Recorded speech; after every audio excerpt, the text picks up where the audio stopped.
It was actually Ah. three situations.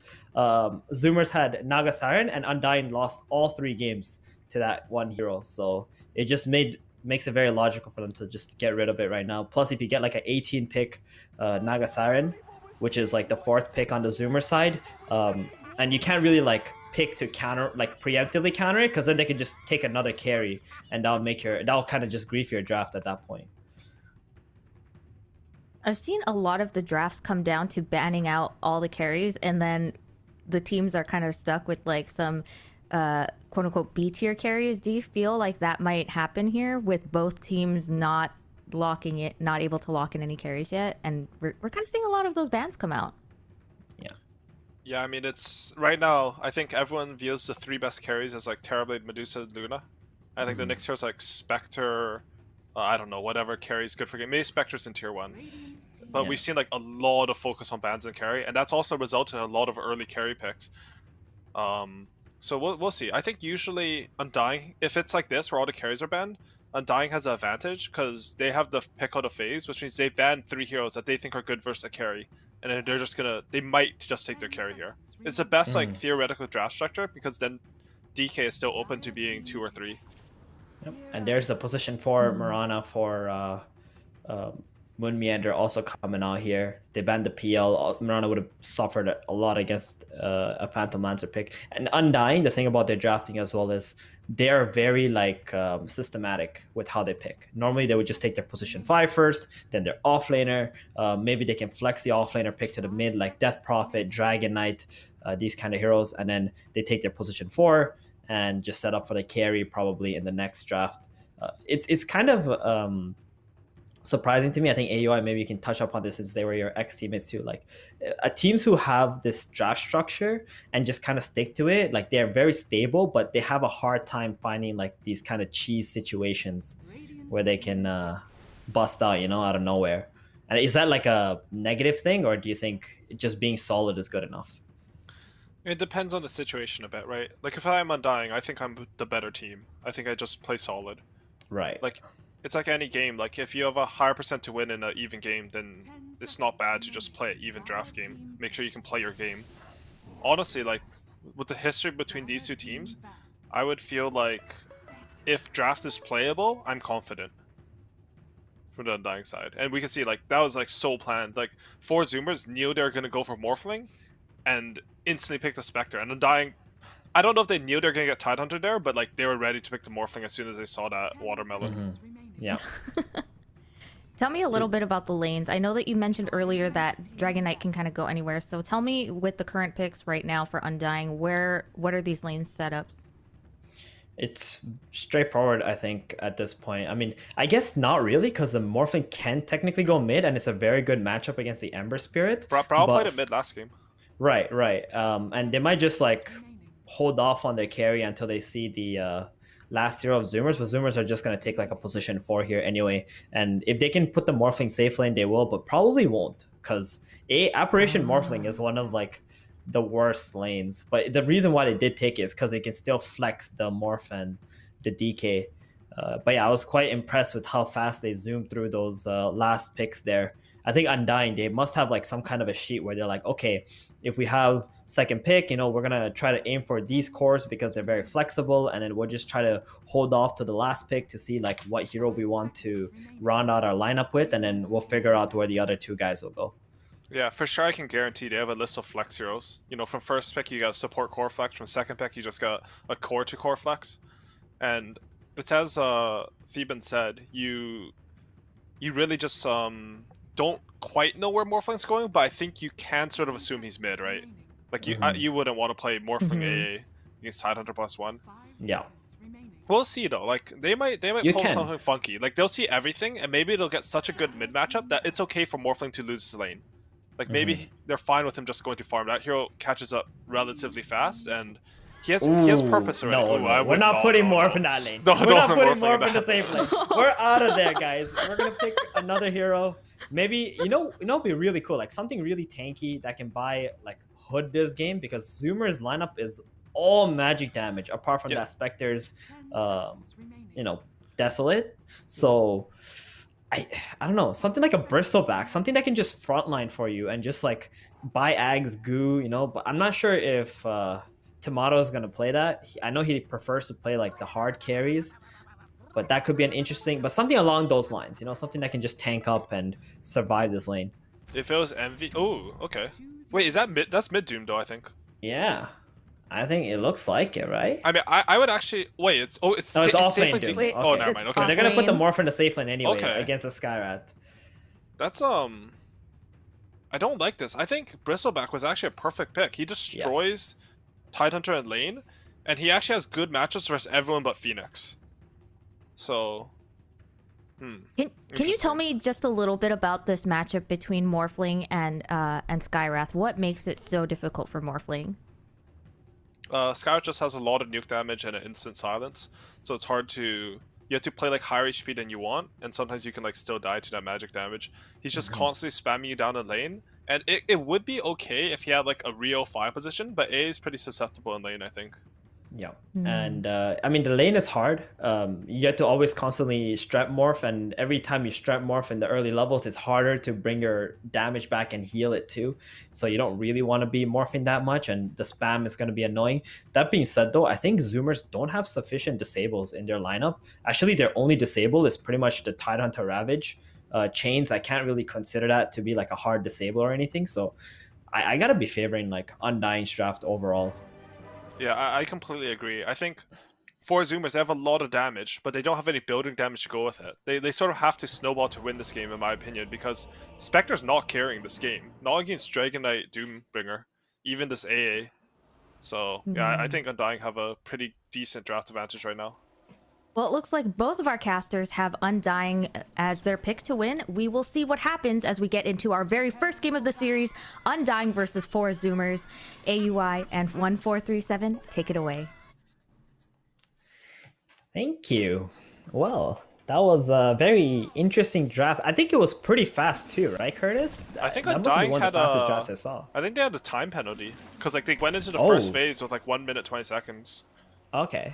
I think they're. But they- I saw in the lobby they're like doing lane practice instead of joining the lobby, and then they probably got the penalty. Yeah, they need that warm up, you know, get ready for it. And lane practice, you know, that's something very important. A lot of teams don't actually do. I think you can improve your laning significantly.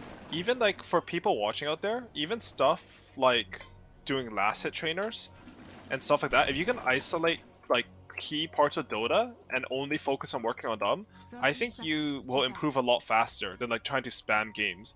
Because you play a game of Dota yeah. and there's literally 10,000 things to improve on. The game is so complex. Yeah, exactly. And when you play lane practice, like you're so tunnel vision and focused into that one thing, then you realize like how many small things that you're missing out when you're actually playing inside of a game. Yeah. And if you improve one aspect like that, you're gonna get real good much faster. And early game, you know, it's majority is where you can snowball. That's very important. So this right now we see both teams going on the opposite sides of the map with all their heroes. We got 2 wards on the bottom side for Zoomers, scouting out where the laning situation is, I feel like. And they're gonna see this Morphling bottom right now. Yeah, I think Scarth is probably gonna hit him on this lane Oh, just before the no. creeps. Just be annoying. Oh yeah. Wait, he must did the Oh, if the Morphling didn't see him first, then Yeah. they're gonna know there's a ward there. They are, and Dubu actually already has an additional sentry for here. I was gonna say, I thought he slowed the full wave so that Tidehunter wasn't blocking and go to tower. They'd immediately lose lane control, but maybe they have some right. different plan. Tomato, he's still forced to TP bottom, which it does hurt. I mean, TPs are really expensive now. It's huge. It's 100 gold down the drain. And most of the carries, you know, they don't really want to die in lanes either. So you're not looking to get that free TP. So how hard do you think this lane is for the Morphling? Ooh, arrow on top lane? I think it's playable because of how the lane started. Like, it's pushing into him. Like, right now, Right. should just go off to the side and give Morphling solo XP here. I don't think that a harass on Tidehunter matters. You just need to get to level 3 on Morphling right now. Exactly. I'm a big fan of Dubu. I think he's one of the best position 5s in NA right now, but I've always felt that was one of his weaker aspects of the game, like trying to understand when to leave your carry on his own and try to Really? like bully the 4. Yeah. Okay. Because he is like super smart player, but like you said in the situation, if the apparition was just following the Skyrath around, Morphling is going to be so happy and getting all that solo XP. Yeah, actually, I like what you said. If you can force it into a 1v1, Morphling versus Tide, like, you do actually win that lane. Like you Yeah. sort of want to make it like into a 1v1. That's pretty cool to think about. All right, well, this lane looks pretty good so far. Let's take a look at mid real quick. You talked a little bit about how Dragonite is very favored in this matchup. Want to elaborate on that a little bit? I don't know about very favored, but I think he generally wins this matchup. I don't like that Brawl took Breathe Fire though. I think you're just supposed to take stun. The stun. Yeah, you just take It's like stun free... and get 2 denies. Exactly, free denies. That's the play. That's how you win lanes. And right now he's only got 2 denies in his mid lane. Yeah, he's actually getting out CS by the Ember Spirit too, right? Like Ember has 3 denies, and yeah, I mean if it's like this, then Ember looks pretty good in this lane because then you just like level up your Flame Guard and you can just play for farm. You shove the wave, DK doesn't do that much about that, and then you just farm neutrals. You'll ult farm DK. Do you think that has anything to do with the fact that he's a bronze Dragonite versus a master tier Ember Spirit? It might have something to do with it. Brawl is, I mean, he didn't have Dota Plus for a while, I think. So like his levels are fake, but he's actually a pretty good Dragonite. Bronze is really low. I mean, the thing is, he probably thinks like anyone can play Dragonite, right? But I don't think that's actually true anymore. I think Dragonite has some specialization. It's not the same DK as we like saw way back. Right, and looking into the third lane right now. Arrow gonna miss Husky. Doom versus Mirana, very just farm intensive lane. You're just trying to give Saberlight as much XP as he can. He's got level 2 into Devour. Didn't even go for the level 2 score shirt, opting for the golden XP instead. Husky plus Sammy, they should be okay, right? I think so. Moon brought out 2 sentries here. I think it's honestly a little bit late. Oh, it's so hard to stop the Poe and Dire. The creeps are just so close. So he manages to pull 3 melee creeps, which is pretty ham. Okay. And you can just get the deny with the Spectre too on that range real quick, because Saberlight probably not expecting that. Yeah, also, I'm a bit confused that he blocked this medium camp. Do you have any read on just that? Stacks.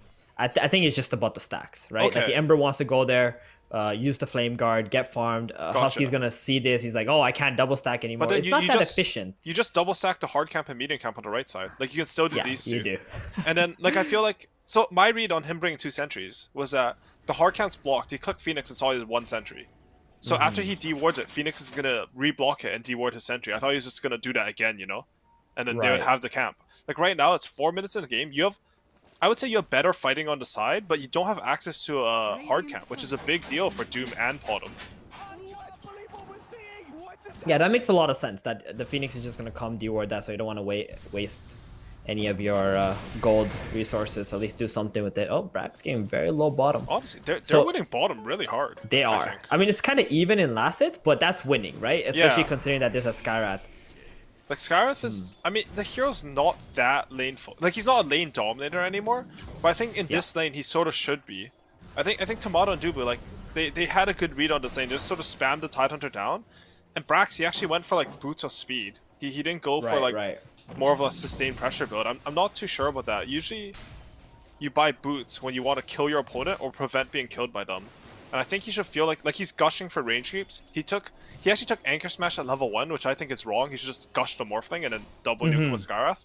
So I think like, go ahead. You're right. I was gonna say like maybe he should have got the Arcane Bolt in that situation over the concussive shot, because that's what I was thinking about the Morphling versus the Skyrath mage. You just go for that, but maybe the adaptation from Ocean just wasn't there. Going for the more mana efficient build kind of costing him the lane. And now here mid we see a TP from Ocean.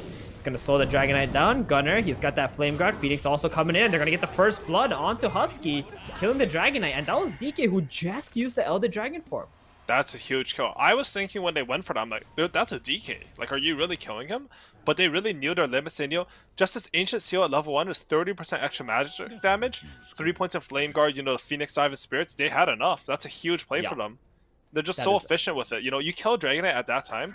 A big thing is that you also get control over the 6-minute rune. Like, they will control both sides here. Maybe Ember doesn't get this one. I think he's getting, actually. Yeah, they're going to drop a ward right in front of... oh, Moon Meander's going for it. No, just going to pick it up. Won't at least let it get denied. That was a really amazing rotation in my opinion. And you know Undying, they love the 5-minute catapult play with just bring all the supports in. But Zoomers were just a little bit faster at it. And Bryo, he didn't have Magic Wand. There's no raindrop, so he didn't have any, like, you know, the sneaky, tanky stuff going either. For sure. And he started to win in CS as the lane started moving on, because you you know, you sort of out-sustain Ember, you can play closer up to the creeps get position, but he wasn't as dominant as the other times you sort of seen this matchup mid. Maybe that played a little bit of a part in it, you know? He would have had range off on Wand for that gank. Maybe he lives there. All right, and I think maybe Dragon Knight is also supposed to hit that level 6 just a little tiny bit faster. But when Gunnar did go on him, he already had that Fire Remnant. And look at Brock. Now the lane looks really hard. He's sort of playing scared now, right? Like, he's hiding by his tower in a Dragon Knight versus Ember matchup. This is not how you want to be. As well. So now Moon Meander is forced to just play around here, be that moving ward for Bryle and covering him. The silence are going pretty well for Team Undying, though, I think. Especially Morphling. Like, I think Tidehunter, if you don't go for a fast ring of health, like, Morphling's just going to keep clicking you. And Gunnar, he's still stacks here. Ooh, it is big. They do have Doom. Is it going to be worth it, though? Yeah, Moon just going to come in and try to scare him up. I think he got a few creeps there. And that's going to be completely worth it. And look at his build right now. He's going straight Maelstrom. Not going to upgrade that boots even on Gunnar. Trying to get that scaling build as soon as he possibly can. I kind of like this. I think and he's going to be like a secondary core. Because if you look at the heroes on Team Undying, Morphling has really high armor, and Dragon Knight has really high armor, right? So maybe like the phase boots, they don't feel as good. You just want like the Javelin fast so you can do some damage to them. Ooh, double damage to Dragon Knight here. Yep, they control the top rune well there, and Husky, I hate this 50-50 Curtis from like these runes sometimes. Now the Dragon Knight with the DD and the Elder Dragon form, like it's gonna be so scary. But you see Brax actually rotating mid. They want to kill this DK once again. And Ember, he's gonna go in, chains, Gush, Ravish comes out. They're gonna drop everything onto this Dragon Knight plus that Sunray, the percentage-based damage. Gonna take him out. Saberlight TPing in. He's gonna doom the Tidehunter. But that's a Tidehunter. Are you sure you want to be going on him? He's got a hood. He's fine. Wow. That was a cool rotation. That really was. That was so good, especially with the Morphling pushing him bottom. I feel like it should have been telegraphed though. And Undying needed to get out of the mid lane with the Dragon Knight. Maybe he was thinking he was tanky enough that his teammates can come in and help him out, but he dies again. 2 deaths on this DK. And I think it's a little bit of a punishing of the AA, right? Like most 5 positions, maybe you'd have some save or some way to like frontline the gank for someone. Oh no, they're coming speaking for more of AA, stacks. He's looking pretty dead here. And Flame Guard, you know, he's got a few more seconds left on that. They might just go for it. Nah, he's out. He knows the Flame Guard is out now, and it's gonna take a little too much time. They're being very efficient on this map right now on the 4 Zoomers. Honestly, Undying, they didn't have the form I expected them to have in their earlier series.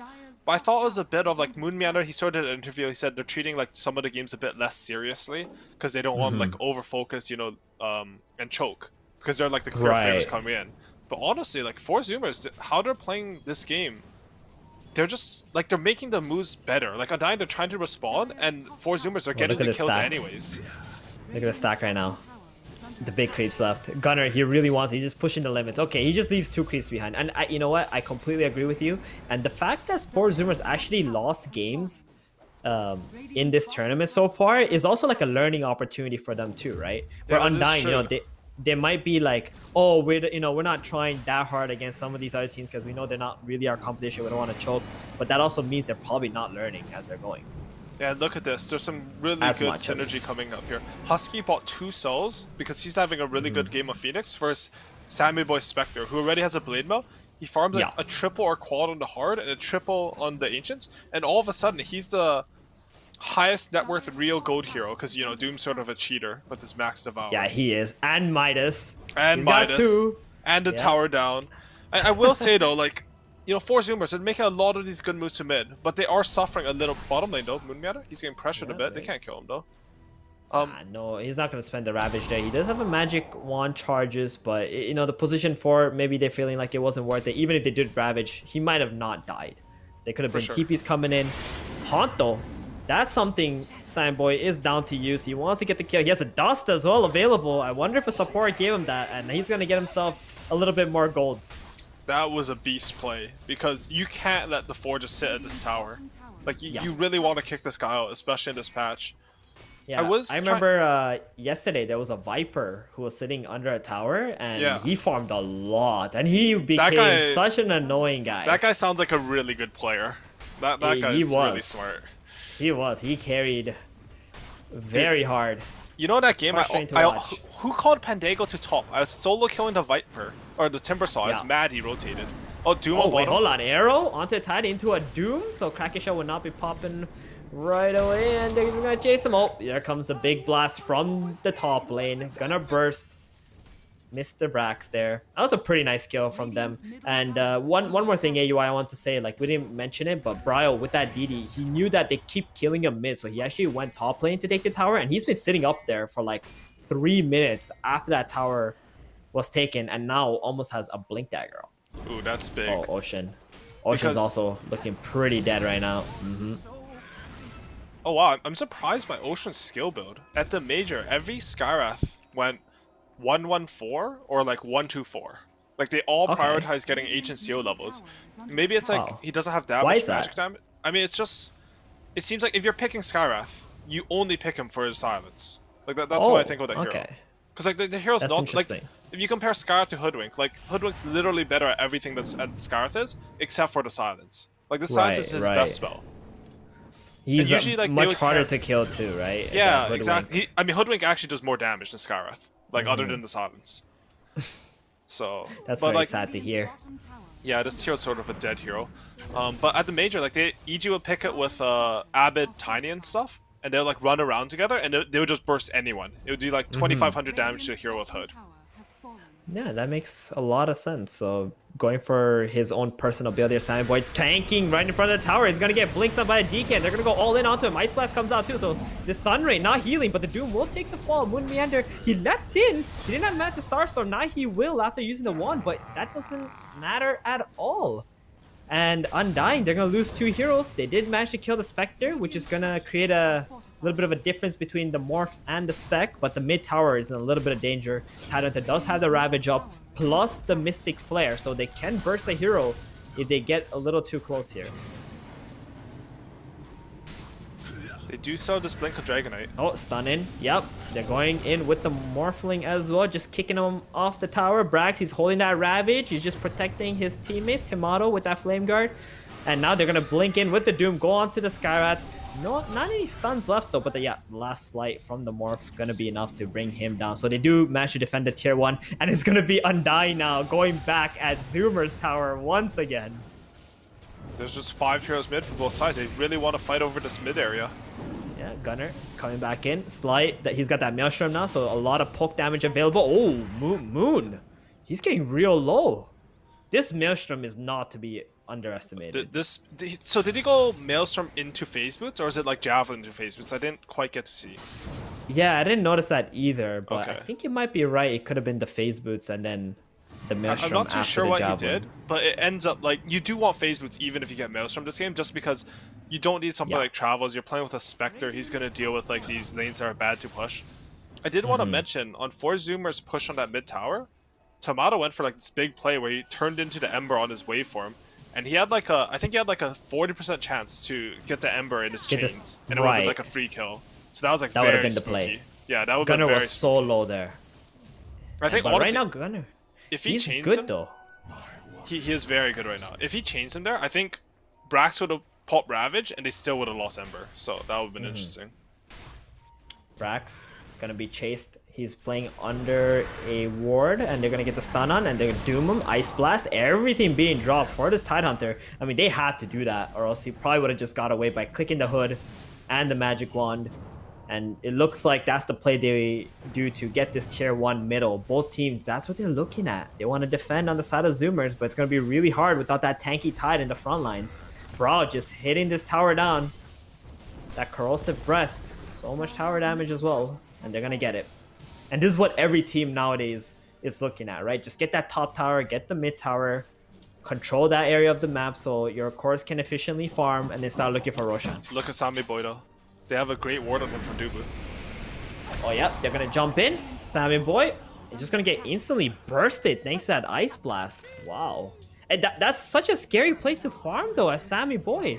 And Zoomers, they're actually gonna run at them at the moment. They got the chains. Nope, not gonna land onto the Mirana. Everyone on Undying just gonna walk away from this. Doom also TPing out. They do get 2 wards as compensation from that Spectre kill, but now Spectre has died 2 times, and Morphling has sort of just been farming the entire time. I mean, he was like pressuring mid with his team, but they're very happy with that. I think anything they can do to lower the net worth of 4 Zoomer side will feel good for them, because they have Devour and Midas. Like, they're naturally, if nothing happens in the game in terms of gold, like, they're naturally building a lead. Oh, it's Saberlight. He blinks in, though.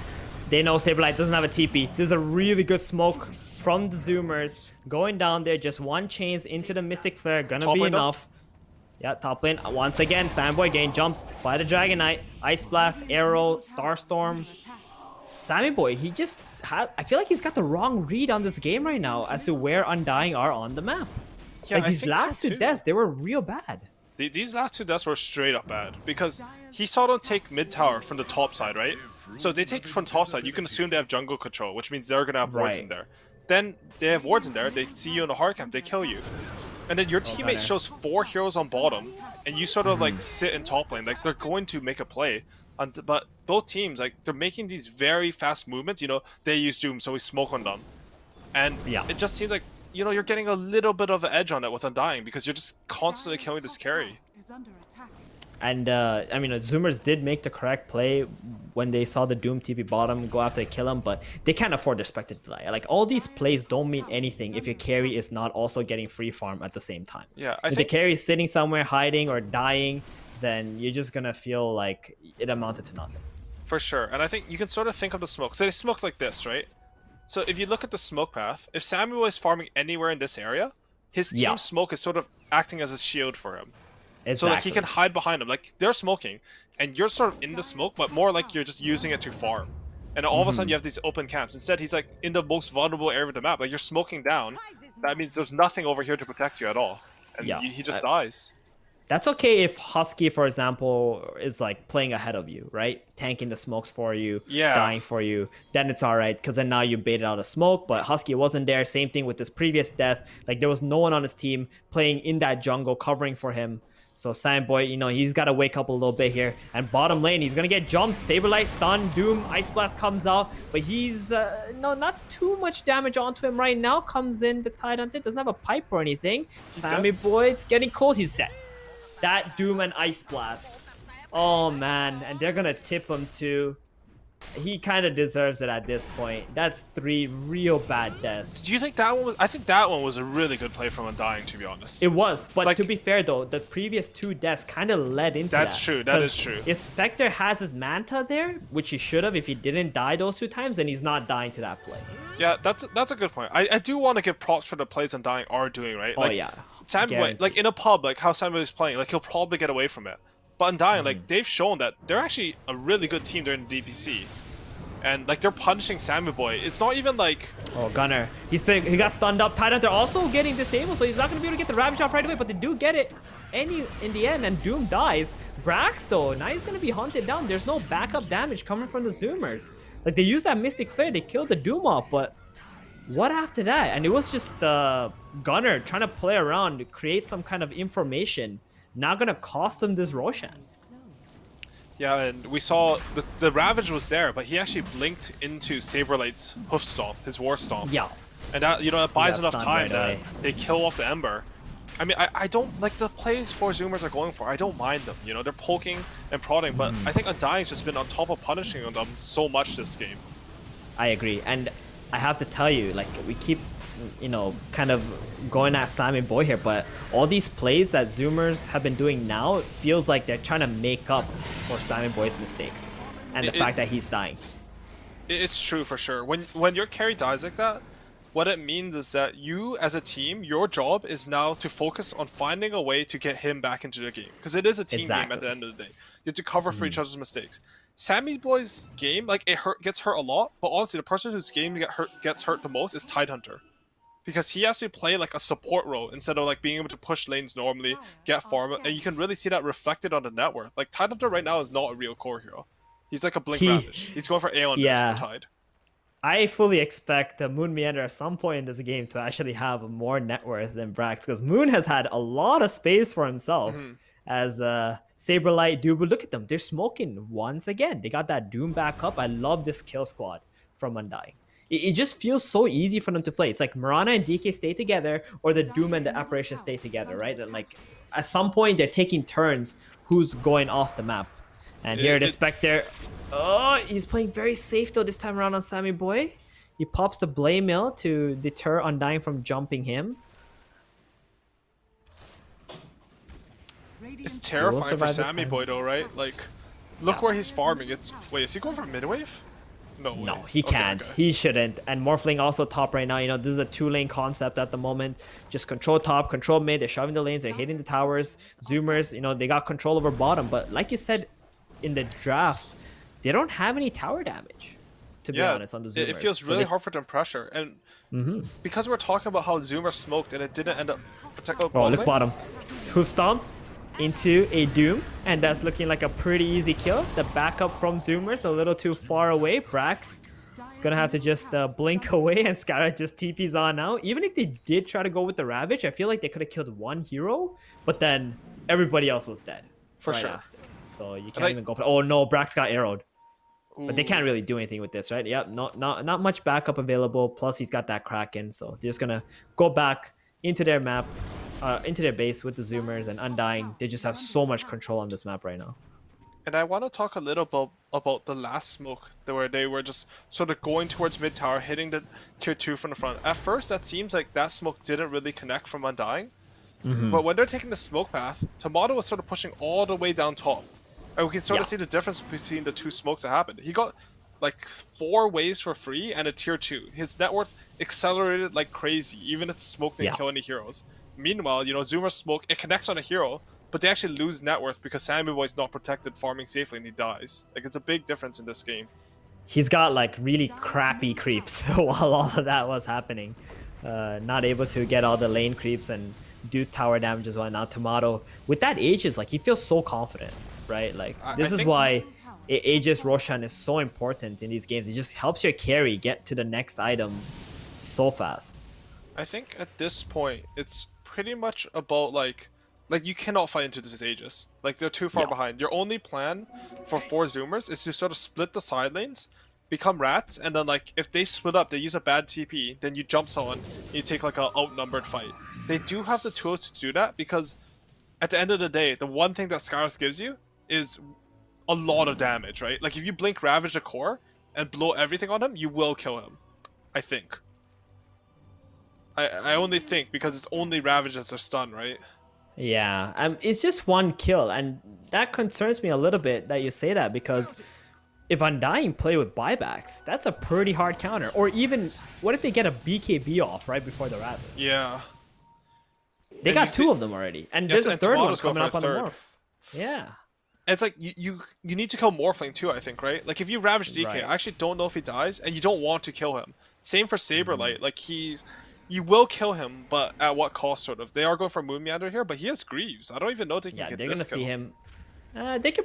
They should be able to get it, as he is all by himself. Yeah, gonna Gush, Silence, he uses the Greaves, but then the chains come out. He's pretty bursted. But the real question is, what does this kill lead into? If Undying do show up on the bottom tower, Zoomers are gonna need to mass TP all their heroes and try to get a 5 versus 4 fight, or else that smoke doesn't really do much. Yeah, we can see from the stats here. Yeah, I completely agree. Like that smoke, it kills a hero. You know, maybe it's more of a moral victory, like a Pyrrhic victory, than a real one. Pyrrhic? I don't know what I'm saying. I don't speak English. But we can see from our lovely statsman Knoxville that Sammy Boy is 4,600 behind his average net worth in these qualifiers. He's the second. Honestly, I'm gonna call him the bottom of the cores right now, because Brax right now is just playing support. So there's like 5 supports in the game, and he's the lowest core.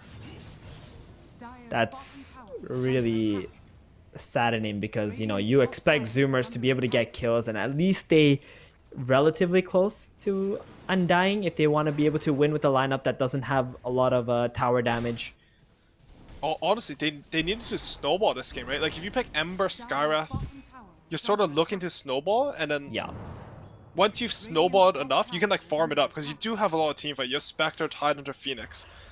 But if the game turns into these small skirmishes like Undying made it, you know, getting pickoffs around the map, buying time for the Morphling to get fat, you can't actually match their scale against 3 BKBs until like the ultra late game. Spectre does no damage.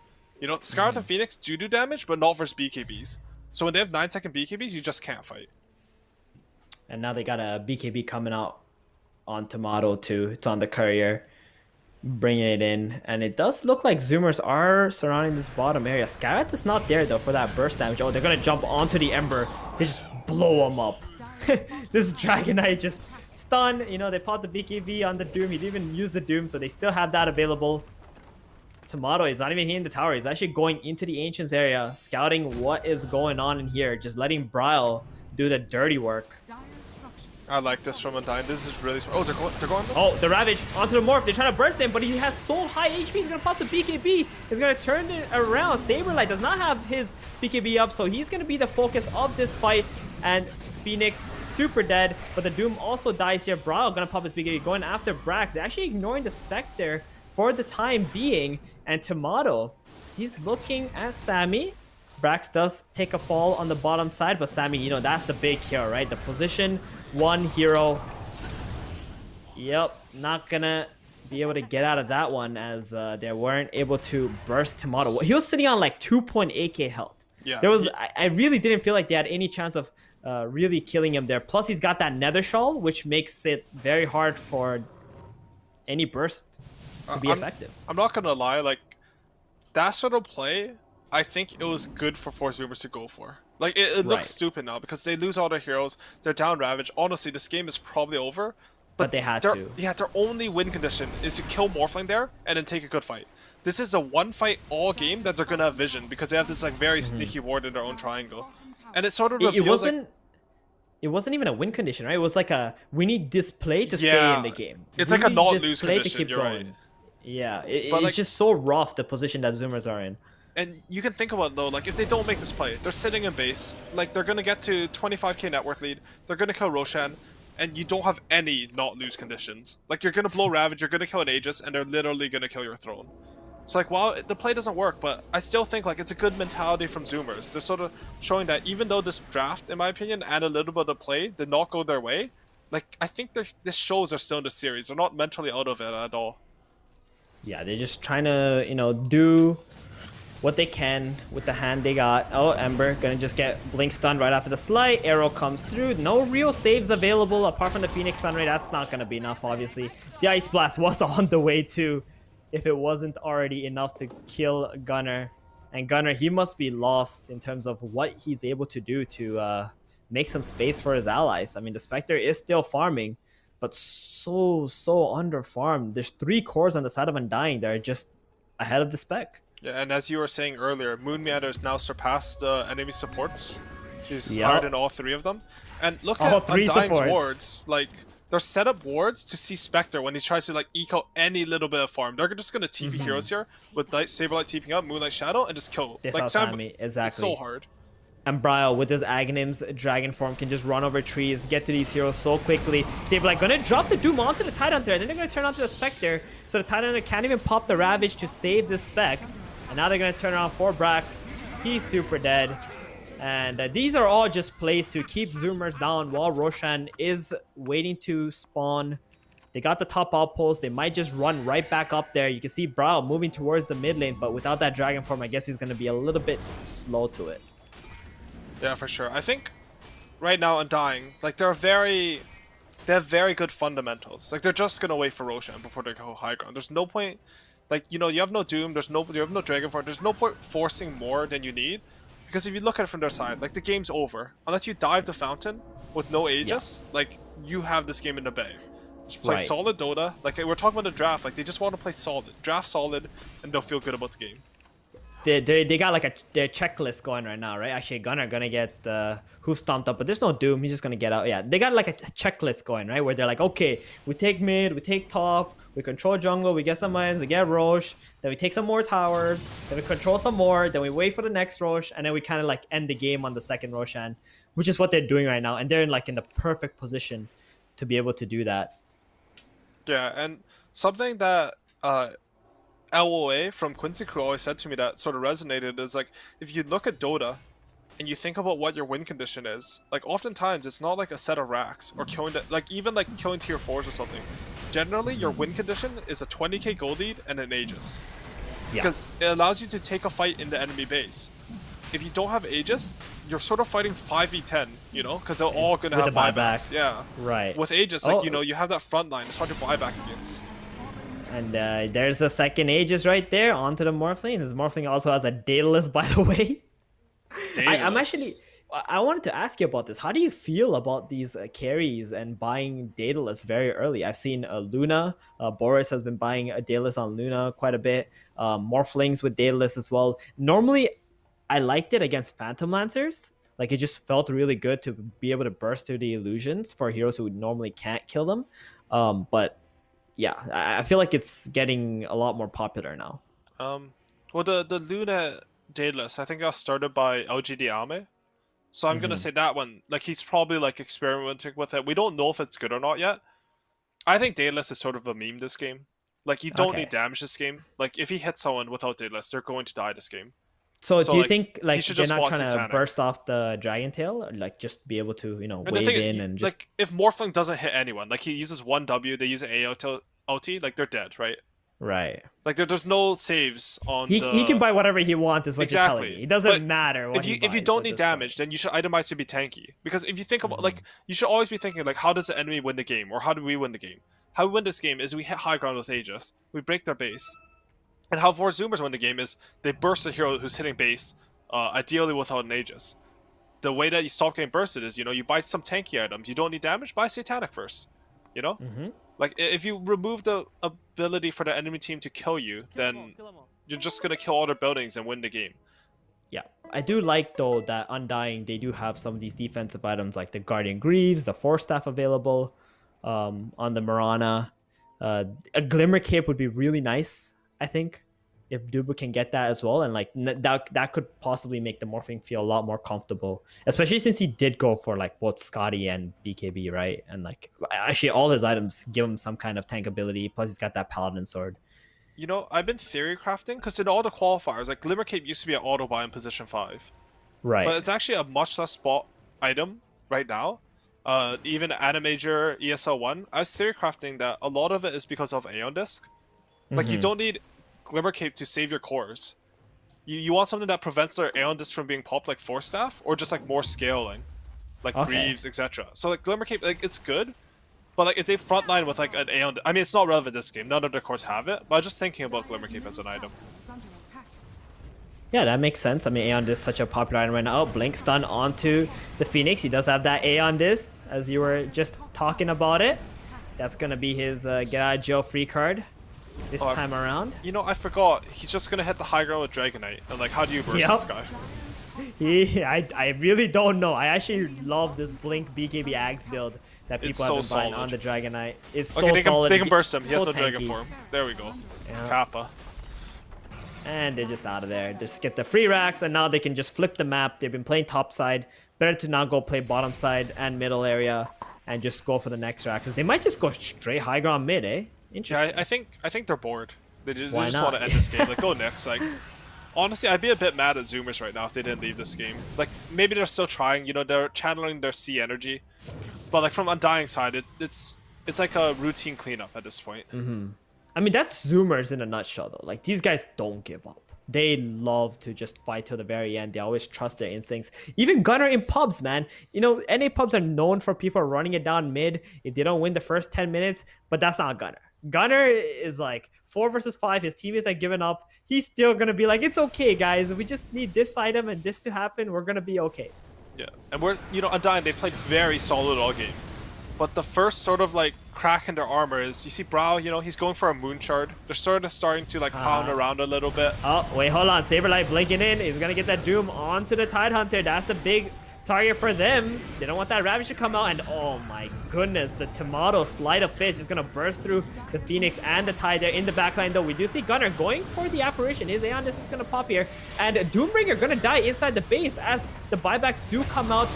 Sammy Boy, he's going to be the focus, the Ice Blast. Oh, no, so much burst damage from that Daedalus. And now the Tidehunter also going to fall here.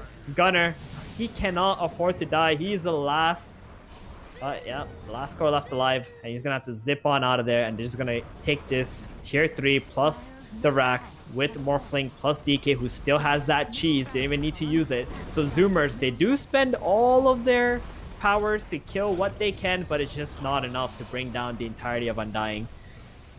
The two most important heroes are still alive, and now they're just going for the tier 4s.